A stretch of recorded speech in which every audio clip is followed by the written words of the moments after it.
নন্দীগ্রামে জাগ্রত মহারুদ্র সিদ্ধনাথ শিব ঠাকুর জিউ মন্দির মেলে শান্তি, পূরণ হয় মনস্কামনা।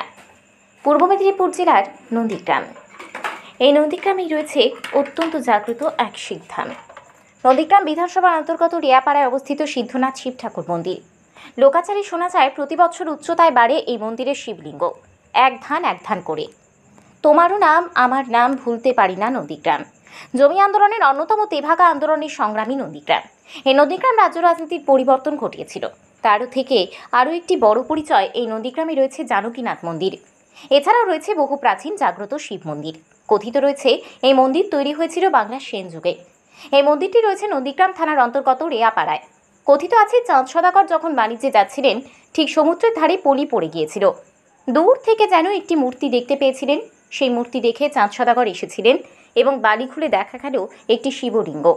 চাঁদ সদাগরের নির্দেশেই বাবা সিদ্ধেশ্বর শিব ঠাকুরের আদি মন্দির স্বয়ং বিশ্বকর্মা তৈরি করেছিলেন।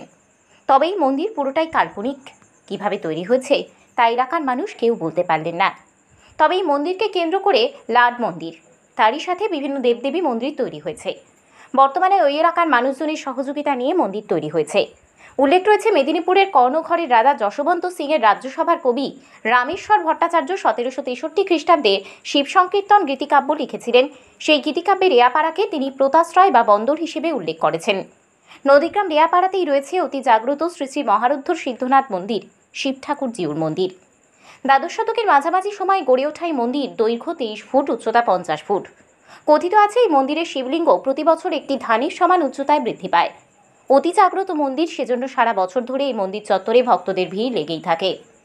মন্দির সূত্রে জানা যায় জাগ্রত সিদ্ধনাথ শিব ঠাকুর পাতাল থেকে উঠেছে। বর্ষার সময় পুকুরে জল বেড়ে গেলেই মন্দিরের শিবলিঙ্গ জল ভর্তি হয়ে যায়। এই মন্দিরে মনস্কামনা পূরণের মন্দির। ভক্তদের বিশ্বাস, মহারুদ্র সিদ্ধনাথ শিব ঠাকুর জিউর কাছে মানসিক করলেই মনস্কামনা পূর্ণ হয়। খালি হাতে কেউ ফিরে যান না। শুধু কি সাধারণ মানুষ এই মন্দিরে এসেছেন বহু বিশিষ্ট ব্যক্তিবর্গ। বাবা জাগ্রত হওয়ার কারণে রেয়াপাড়ার এই শিব মন্দিরে ছুটে যান মুখ্যমন্ত্রী থেকে রাজ্যের বিরোধী দলনেতা। এসেছেন কেন্দ্রীয় স্বরাষ্ট্রমন্ত্রী সহ বিশিষ্ট ব্যক্তিবর্গ। মন্দিরের পাশে রয়েছে পুকুর। স্থানীয়দের বিশ্বাস, এই পুকুর আসলে শিবের রসকুণ্ডু। এই পুকুরে সৃষ্টি দিয়ে স্থানীয় স্তরে বহু কাহিনী রয়েছে। পুকুরটির পাড়ে রয়েছে বেশ কয়েকটি পুজো সামগ্রী দোকান, তাই পুজোর সামগ্রী পেতে ভক্তদের অসুবিধা হয় না। জাগ্রত সিদ্ধনাথ শিব ঠাকুরের মন্দিরের আশেপাশে রয়েছে শ্রী শ্রী শ্রীমৎ দক্ষিণা কালী মায়ের মূর্তি, রয়েছে দক্ষিণারায়ণ জিউর ও রাম সীতার মূর্তি। মন্দিরের প্রবেশ পথেই সামনেই রয়েছে সিদ্ধিদাতা গণেশ। এছাড়া সিদ্ধেশ্বর বাবার মন্দিরের পাশেই রয়েছে দুর্গা মণ্ডপেই মা দুর্গার মূর্তি। কিভাবে যাবেন ভাবছেন? জাতীয় সড়ক কোলাঘাট হলদিয়া 116, নন্দকুমার থেকে দীঘাগামী 116B রাস্তা হয়ে চণ্ডীপুর বাসস্ট্যান্ড। সেখান থেকে বাসে চেপে আসতে হয় রেয়াপাড়া মন্দির কল্যাণ সমিতির ব্যবস্থাপনায় রয়েছে দোতলা এসি গেস্ট হাউস, নাম রেয়াপাড়া শিব মন্দির অতিথি নিবাস। তাহলে দূর দূরান্তের ভক্তদের এখানে থাকতে কোনো অসুবিধা হয় না। মন্দিরে মাঙ্গলিক অনুষ্ঠান, উপনয়ন, বিবাহ এবং গ্রহদোষ কাটানো হয়ে থাকে। এই মন্দিরে বর্তমানে 9 জন পুরোহিত রয়েছে। তবে বিশেষ করে সোমবার সিদ্ধনাথ শিব ঠাকুর জিউর মন্দিরে ভিড় হয়ে থাকে। এখানে শিবরাত্রি থেকে প্রায় 15 দিনের মেলা বসে যায়। শ্রাবণ মাস মানেই বাবা শিবের মাস। সারা মাস ধরে বহু ভক্ত আসেন। স্থানীয় নদী থেকে গঙ্গাজল আয়ন করে বাবার মাথায় ঢালেন। অনেকেই রোগমুক্তি হওয়ার জন্য মানত করেন এই মন্দিরে এসে। বাবা সিদ্ধনাথ সকলের মনস্কামনা পূর্ণ করেন। পাতাল থেকে উঠেছে বলেই অনেকেই জানেন। এই মন্দিরগুলোকে প্রতিষ্ঠিত করার কি উদ্দেশ্য? প্রতিষ্ঠিত করার উদ্দেশ্য হলো মহাদেবের সঙ্গে সঙ্গে মহাদেব স্বয়ম্ভু আমাদের পাতাল থেকেই উঠেছেন। তা ওনাকে কেন্দ্র করেই আশপাশে ওনার সঙ্গে সঙ্গে আমাদের বিষ্ণু জনার্দন মন্দিরও প্রতিষ্ঠিত হয়। তারপর কয়েক বছর পরে আমাদের মায়ের সিদ্ধেশ্বরী কালীমাতা মন্দিরও প্রতিষ্ঠিত হয়।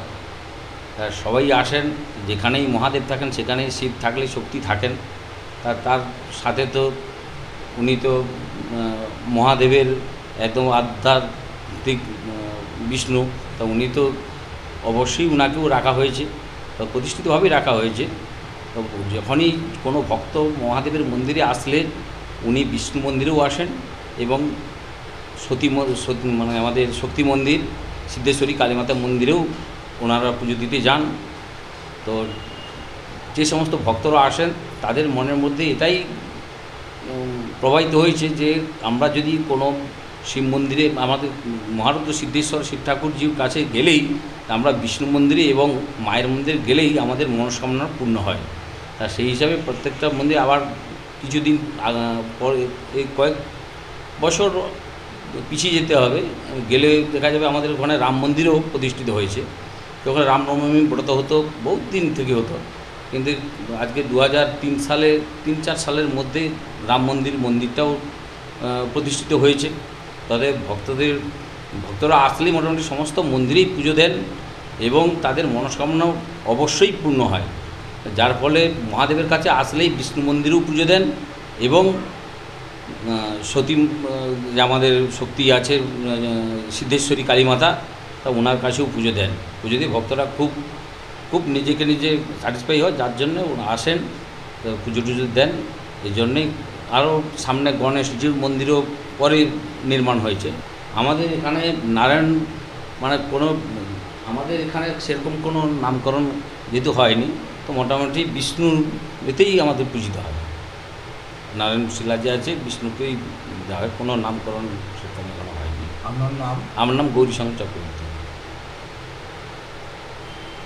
শিব মন্দির খুবই জাগ্রত বাবা, আপনি একজন পুরোহিত হিসেবে দীর্ঘদিন পুজো করছেন, বাবার একটু মহিমা যদি একটু বলেন ভালো। এতে সমুদ্রের মাঝখানে ছিল, তো সমুদ্রের মাঝখান থেকে সাইড থেকে এসে বাস্তার থেকে পলি পড়ে যায়। পলি পড়ার পর যখন একটা স্নান সোজা করে যখন যাওয়া আসা করছিলেন, সেই সময় যখন যাচ্ছিলেন, তা পরে দেখতে পাই যে এটা একটা কিছু মূর্তি আছে, তা দেখলাম ওকে যখন তোলা হলো, তারপর আস্তে আস্তে খনন করে দেখা গেলো যে একটা মূর্তিই আছে। মূর্তি থেকে দেখা গেলো যে একটা শিব মন্দিরই হবে বা সেও মূর্তি আছে। সেখান থেকে লোক জনশ্রুতির মধ্যে থেকে সেটা আজ থেকে বহুদিন আগে, ধরুন 12 থেকে 1500 বছর আগের কথা বলছি, সেখান থেকে পূজা হয়েই চলে আসছে। এবং পরে শুনেছি, মানে বাপ ঠাকুরদের 14 বছর ভক্ত শুনেছি, এটা বিশ্বকর্মা থেকে মন্দিরটা তৈরি করা হয়েছে। এই মূর্তি বা বাবার মেলা কখন হয়, বিশেষ অলৌকিক ক্ষমতা যেটা মানে এখানে পুজো দিয়ে কেউ যে পাবে না, খালি হাতে ফিরে গেছে এমন তো কিছু শুনিনি।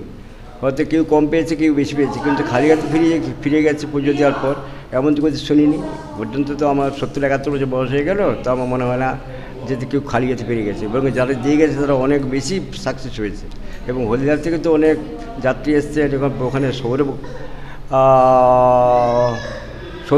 সাঁতরা, উনি এখানে পাথরগুলো বসিয়ে দিয়ে চলে গেছেন 1 লাখ 1.5 লাখ 2 লাখ টাকা খরচ করে হলদিয়া থেকে এসে মনোপুর গ্রামে। দুদিন থেকে এখানে শুভেন্দুবাবু এসছেন, এখানকার আমাদের চেয়ারম্যান, তাতে করে গণ্যমান্য ব্যক্তি আছেন এখানে, SDO DM থেকে আরম্ভ করে এখানে অমিতবাবু এসেছিলেন, অমিত শাহ, স্বরাষ্ট্রমন্ত্রী, সব রাজনীতিবিদ এবং অনেক গণ্যমান্য ব্যক্তি এখানে পুজো দিয়ে যান। কিন্তু অনেকেই বলেন যে প্রতি বছর নাকি বাবা একটু করে একটা জনশ্রুতি আছে, সেটা কী করে বাড়ি। এখন আবার ছেলে যদি একটু একটু করে বাড়ে, আমি দেখতে পাই যে কীভাবে বাড়ছে, তাহলে তো বলা যায় না, তেমনি সত্যিই বাড়ছে। জল উঠে আসতো, তা এখনও মাঝে মাঝে চলে আসে, এবং পাতাল ফোর তো ওটা জল থেকে বেরিয়ে আসে, কীভাবে আসে তাও জানি না। এখানেও আমাদের তো এত ক্ষমতা নেই যাতে করে কীভাবে আটকের নিচের পার্ক অবস্থা কেমন অবস্থায় আছে। তো আমার পুকুর মারা হয়েছিল, পুকুর মারার পরেও দেখলাম জল চলে আসছে, তাহলে একই সমুদ্রের সঙ্গে একটা সম্পর্ক আছে, এরকম আমার জনশ্রুতি আছে। তো এই আগুলো কখনো বিশ্বাস করতে পারি না বা অবিশ্বাস করতে পারি না, এবং ঐশ্বরিক চিন্তা ভাবনা এর মধ্যে আছে বলে আমরা ভাবি, এবার চিন্তা করি এবং ভালোবাসি। আপনার নাম? আমার নাম জয়দেব চক্রবর্তী। কতদিন আপনি 40-50 বছর। এই মন্দিরে আমি আমার বাবার পর থেকে জেনারেশন পর থেকে আমি এখানে চাকরি করতেছি এবং এখানে ডিউটি করতেছি। তো আমার মাসে 5 দিন ডিউটি। তো আমি যেটা অনুভব করছি, এই মন্দিরে কিছু একটা বিশেষত্ব আছে, একটা প্রায়োরিটি আছে। বিশেষ করে কি এই যে পীঠস্থান, এই যে বাবা এখানে প্রকট হয়েছে, আবির্ভূত হয়েছে, এই জায়গার মাহাত্ম্য একটা আছে। এবং এই বাবা আমাদের বিরাজ করছে সিদ্ধেশ্বর রূপে, সিদ্ধেশ্বর শিব মন্দির। যেমন ধরুন তারকেশ্বর আছে, রামেশ্বরম আছে, আমাদের এই বাবার জায়গাটার নাম হচ্ছে সিদ্ধেশ্বর। তো এখানে যে যেটা মানত করে, একটি যদি কামনা বাসনা মানত করে, তো এটা পূরণ হয়ে এবং হতে বাধ্য, এবং শিওর এটা পূরণ হয়ে যায়। সেই জন্য এই বাবার একটা মাহাত্ম্য এটাই যে এখানে এসে কেউ খালি হাতে কেউ যায় না। কিছু না কিছু হয়। এখানে অনেকে আসে, এখানে রাজনীতিবিদরাও যেমন আসেন, সাধারণ দিন দরিদ্র মানুষও আসেন, খেটে খাওয়া প্রান্তিক শ্রেণীর মানুষও আসেন, এবং বহু মানুষের এখানে আনাগোনা হয়। এখানে অমিত শাহজি এসছেন বর্তমানে এসছেন অমিত শাহজি, প্রধানমন্ত্রী হয়তো আসতে পারেন নন্দীগ্রামে এলেন। আমাদের মমতা বন্দ্যোপাধ্যায় দীর্ঘদিন এসছেন, এখানে ছিল ক্যাম্পিং করে। এখানে লক্ষণ সেটু এসছেন, এবং দীর্ঘদিন সমস্ত রাজনীতিবিদ এখানে এসছেন ছুটে আসে, নমিনেশন বলুন বা কোনো জয়লাভ হোক, বিভিন্ন কোনো বিশেষ কোনো কাজে হলে এখানে দৌড়ে আসে বাবার কাছে। এবং এছাড়াও সাধারণ মানুষ বহু লোকের আশা পূরণ করেছে এই মন্দির।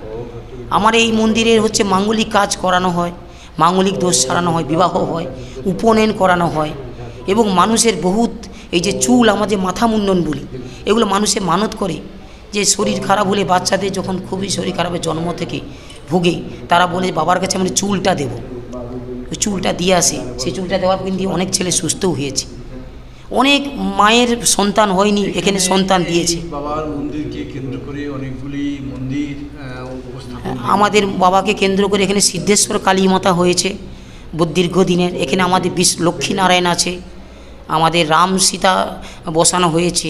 আর আমাদের গণেশ বুঝেন যে এসডিও, তৎকালীন এসডিও ছিলেন অসিতা মিশ্র বলে, তিনি আমাদের এটা গণেশ মন্দিরটা দিয়েছেন। তা আমাদের এই মন্দিরে বহু লোকের অবদান আছে। শুভেন্দুবাবু যেমন দিয়েছেন, লক্ষণবাবু প্রথম যখন এমপি হন 67,000 টাকা দিয়েছিলেন, প্রথম লক্ষণবাবু দিয়েছিলেন। কিছুদিন আগে লক্ষণবাবু পুজো দিয়ে করতে অনেকে বলেন স্বয়ং বাবা বিশ্বকর্মা করেছেন। না, মন্দিরটা দেখুন, মূল মন্দিরটা একটা অলৌকিক ব্যাপার, কিন্তু মন্দিরের আশেপাশে যে সংলগ্ন যে মন্দিরের রিকনস্ট্রাকশনগুলো, ওগুলো মানুষ করেছে। কিন্তু মূল যে মন্দিরটা, বেসিক মন্দিরটা, ওটা একটা ঐশ্বরিক ব্যাপার আছে, ওটা কোনো তার নির্দিষ্ট ফরম্যাট পাওয়া যায়নি বা ইনফরমেশান পাওয়া যায়নি। কিন্তু মূল মন্দির থেকে যে জায়গাটা এক্সটেনশন যেটা হয়েছে, সেটা কিন্তু মানুষ করেছে। কত বছরের হতে পারে? আনুমানিক 600 বছর হবে।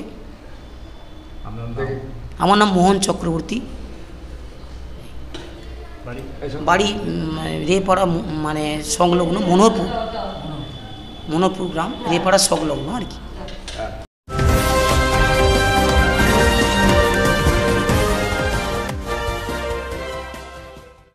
কেক আর পেস্ট্রিতে জিভে জল সপারি, ওয়াও আশাতে লাজবাব নিউ বিদ্যুৎ বেকারি।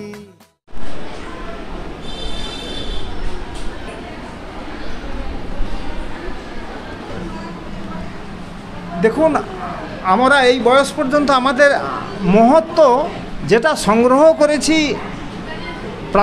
প্রাচীন প্রত্নতত্ত্ববিদদের কাছ থেকে, তারা এই মন্দিরের ইট সংগ্রহ করে, সেন আমলের ইট, তা থেকে আমরা কিছু ইতিহাস সংগ্রহ করে আমরা একটা পুস্তিকা তৈরি করেছি। সেটা আমরা 30 টাকায় বিক্রি করি দীর্ঘদিন। ওটাতেই যা সংগ্রহ করেছি আমরা বা আমাদের পূর্বপুরুষ কেউ বলতে পারবে না এর মহত্ব, কত বছরের, কে তৈরি করেছে, এসব কথা আমাদের বলা মুশকিল। আমার পূর্বপুরুষরাও বলতে পারে না, আর আমরাও বলতে পারবো না। কিন্তু মন্দিরে বৃষ্টির জল, পুকুরের জল বেড়ে গেলে মন্দিরের ভিতরে জল এসে যায়। হ্যাঁ, সেগুলো কি বিষয়টা? হ্যাঁ, সেই রকম একটা আছে আমাদের যে বড় পুকুর রসকুণ্ড, আমরা রসকুণ্ড বলি ওটাকে। রসকুণ্ডের জলটা যখন ঘাটের উপরে চলে আসে, তখন বাবা যে স্থানে আছেন ওই জায়গাটা কিছুটা জল উঠে যায়। আমরা তখন ওই লেতকুণ্ড থেকে পাম্প সংগ্রহ করে জলটা নিষ্কাশন করি। ঠাকুর নাকি শিব ঠাকুর প্রতি বছর এক ধান করে পায়, এইরকম একটা প্রথা আমরাও দেখেছি। ব্রাহ্মণ বসে আরতি করত। এখন আমরা দেখছি, আমার এই বয়সে দেখছি যে ওটা মানে দাঁড়িয়ে আরতি করতে হয়। এটা সাইন্টিফিক কজ কি আছে না আছে, কেউ বলে ডাব দুধের জল পেলে বাড়ে, আমরা জানি ঠাকুর বাড়ে, যে যেমন বুঝে। এই মন্দির চত্বর ঘিরে কী কী মন্দির রয়েছে? আমাদের এখানে 5টা মন্দির আছে। বাবার সামনের যে মন্দির সেটা হচ্ছে গণেশ মন্দির, এই মন্দিরের ভেতরেই। বাবার পেছনে যে মন্দির, এটা আছে বিষ্ণু মন্দির, লক্ষ্মীনারায়ণ থাকেন এখানে।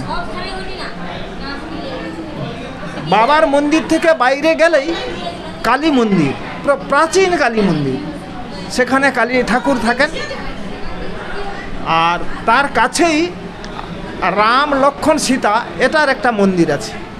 এই করে 5টা মন্দির আমাদের এখানে তৈরি হয়েছে। আমরা 5টা মন্দিরে নিত্য সেবা আমাদের রেগুলার হয় আর প্রতিদিনই পূজা অর্চনা হয়। কতজন ব্রাহ্মণ রয়েছে, কী কী কর্মসূচি চলে? আমাদের 4 জন ব্রাহ্মণ প্রতিদিন থাকেন। সকাল 6টায় মন্দির খোলে আর সন্ধ্যা 6টায় আরত্রিকের পর মন্দির বন্ধ হয়ে যায়। সারাদিন ব্রাহ্মণরা থাকেন, যাত্রীদের কাছ থেকে পুজো নেওয়া হয় আর সন্ধ্যা আরত্রিকের পরে মন্দির বন্ধ হয়ে যায় আর মন্দিরের ভেতরে কেউ প্রবেশ করতে পারে না। যারা ব্রাহ্মণ রয়েছেন তাদের পুজোটা কীভাবে হয়, বা তাদের দক্ষিণা থেকে শুরু করে পুজোর কী নিয়মাবলী রয়েছে? আমরা একটু আলাদা স্বতন্ত্রভাবে চলার চেষ্টা করি।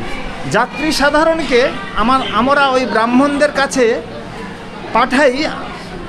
আমরা কমিটি থেকে একটা কুপন সংগ্রহ করার জন্য যাত্রীদের বলি, যেটা আমাদের একটা রেট ঠিক করা আছে। 100 বাতাসা যিনি পুজো দেবেন আমরা দক্ষিণা নেই 6 টাকা, ওর সঙ্গে ডাব দুধ থাকলে 10 টাকা নিই, ফল থাকলে 20 টাকা নিই। এভাবে আমাদের একটা রেট ঠিক করা আছে। সস্তন হলে 50 টাকা নিই, গাড়ি পুজো দিলে 101 টাকা নেই। কোনো রকমে বেশি কেউ নিতে পারবে না। আর ব্রাহ্মণরাও ওর থেকে আমাদের এই যে রসিদ সংগ্রহ করি এখান থেকে ওরা সারিভাগ প্রাণ, ব্রাহ্মণ আছে, নাপিত আছে, পরিচারক আছে, এরা আমাদের এই টাকা থেকে ওদের আমরা টাকা দিই। এই জন্যে যাত্রীদের কাছ থেকে ওরা আর কেউ দাবি করতে পারে না, এটাই আমাদের বিশেষত্ব। আমরা অন্যান্য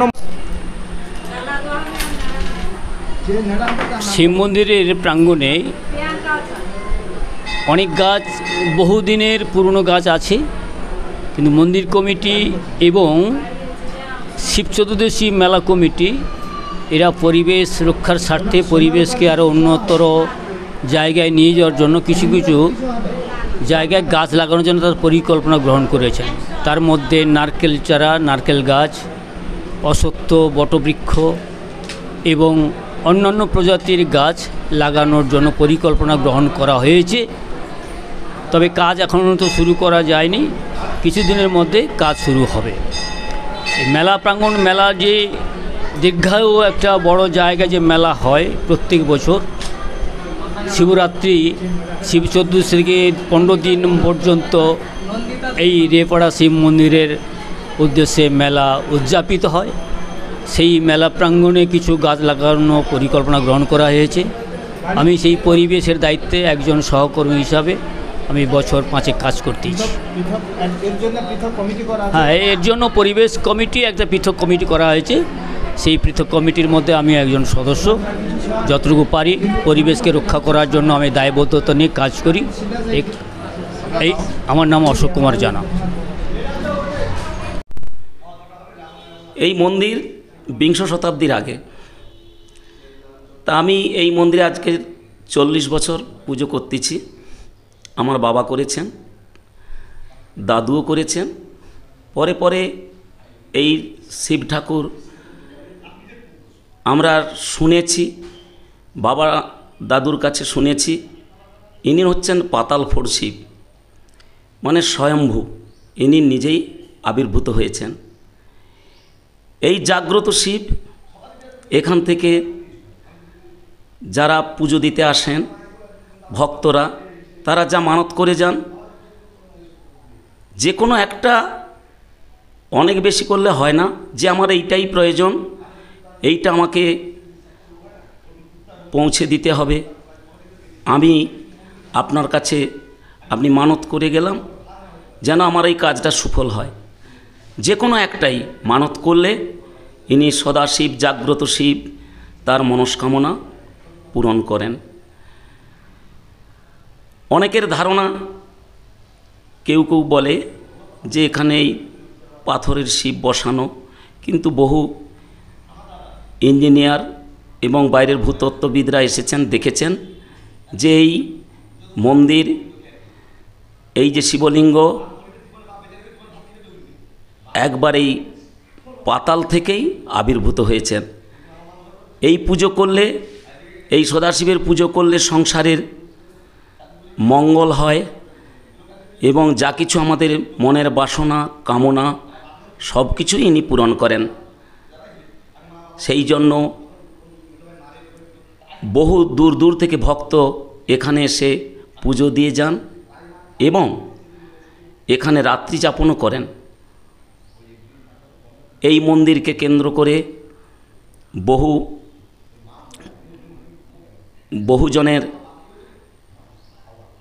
জীবনযাপন এবং তাদের প্রত্যহ রুজি রোজগার এই ঠাকুরের কাছে তারা নিয়ে বাড়ি পৌঁছয়। এই সদাশিব আমি আজকে 40 বছর এইখানেই পুজো করছি। সেই 40 বছরের অভিজ্ঞতায় আমি দেখেছি যে আমি যেটা মানত করেছি, যেটা চেয়েছি, সেটা পেয়েছি। বিগত দিনের চেয়ে এখন ভক্ত প্রচুর এবং জমজমাট আমাদের এই মন্দির। আশেপাশে এই রকমই কোনো বড় মন্দির আর নেই, তবে এর ইতিকথা একটা আছে। সেই ইতিকথা এখানে আমাদের পুস্তক পাওয়া যায়, তবে একটু সংক্ষেপেই বলে নিই। এক চাঁদ সদাগর এখানে বাণিজ্য করতে এসেছিলেন। এসে যখন দেখে এখানে একটা কিছুটা জায়গা পড়ে আছে, তখন তো সব নদীর নালা এলাকা, এইখানে জাহাজ নোঙ্গর করে ওরা পিকনিক করছে। করতে করতে দেখা গেল কিছুটা দূরে ওইখানটায় ওরা কোদাল দিয়ে পরিষ্কার করতে করতে কোদালের আঘাতটা ওই পাথরের উপর পড়ে গেল। তখন ন্যাচারালি ব্লাড ওখান থেকে বেরোনো শুরু হলো। স্বপ্ন করে তাকে বলা হলো, সেই স্বপ্নে বলা হলো তোমরা এখান থেকে চলে যাও। সেই চাঁদ সদাগর এখান থেকে চলে গেল। সেই রাত্রেই বিশ্বকর্মা, এই যে মন্দির কোনো মানবের তৈরি নয়, পরে পরে সংস্কার করা হয়েছে, রেডিট পাথর সব আলাদা রকমের, সব বিশ্বকর্মারই এই মন্দির তৈরি। আর এই মন্দিরের যারা কর্মকর্তারা রয়েছেন তারা প্রত্যেকেই একনিষ্ঠ এবং ভক্তিপরায়ণ। সেই কেকার পেস্ট্রিতে জিবে জল সপারি, ওয়াও আশাতে লাজবাব নিউ বিদ্যুৎ বেকারি, টিপটপ টিফিনে और हैप्पी पार्टी নিউ বিদ্যুৎ বেকারি, মানডে টু সানডে ছোট বড় সবার পছন্দ একটাই, নিউ বিদ্যুৎ বেকারি প্রতিদিন চাই চাই না না না না না। নিউ বিদ্যুৎ বেকারি। রাজলক্ষ্মী জুয়েলারি ওয়ার্কস, রাজলক্ষ্মীর মধুদার মধুর মতো ব্যবহার। দুর্গা চক, বাসন্তী ভবন, দুর্গা মন্দিরের পাশে, সুপার মার্কেটের বিপরীতে, হলদিয়া।